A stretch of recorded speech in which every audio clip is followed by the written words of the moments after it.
മേലെ കാണുന്ന അമ്മച്ചിക്ക് ഒരു ലിംഗം കിട്ടിയിട്ടുണ്ട്. ലിംഗം ഇപ്രാവശ്യം കിട്ടിയത് ഇന്ത്യന്നല്ല.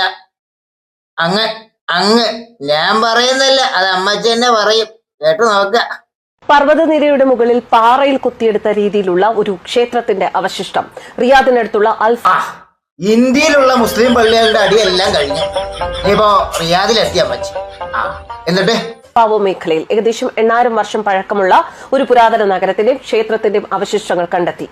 ഇത് സമ്മാനിക്കുന്നത് ചരിത്ര കൗതുകമാണ്. നമുക്കറിയാം, ലോകത്ത് പലയിടത്തും പല സമയങ്ങളിലും ഗവേഷണങ്ങൾ നടക്കുന്നുണ്ട്. അതിൽ ലഭിക്കുന്ന പല പുതിയ വിവരങ്ങളും ലോകത്തെ ഞെട്ടിക്കുന്നവയുമാണ്. അത്തരത്തിൽ ഒന്നായിരുന്നു അക്കാലത്തെ സാമൂഹികവും മതപരവുമായ ജീവിതം എന്തായിരുന്നു എന്ന് തെളിയിക്കുന്നതും കൂടി ഒന്നാവുകയാണ്. ഖനനത്തിനിടെ തുവൈക്ക് പർവ്വതനിരയുടെ മുകളിൽ ആർക്കും കിട്ടാത്ത വാർത്ത, BBC-ക്ക് പോലും ഇല്ലാത്ത വലിയ നെറ്റ്വർക്കാണ് കർമ്മ കുർമയുടെ നെറ്റ്വർക്ക് എന്ന് പറയുന്നത്.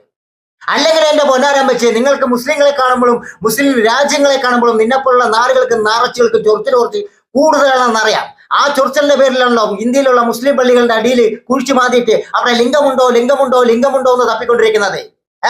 ഇതേ ചാണകക്കുഴി അങ്ങ് ഗൾഫ് രാജ്യങ്ങളിൽ പോയി കുഴിക്കാൻ നിന്നാലേ നെഞ്ചിൽ ഓട്ട വീഴും.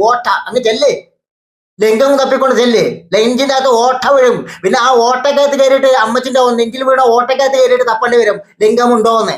കേട്ടാ, സംഗതി ഗൾഫാ. ഇവിടെ കുഴിക്കാൻ ചാണകക്കുഴി അവിടെ കുഴിക്കാൻ കഴിയില്ല അമ്മച്ചി.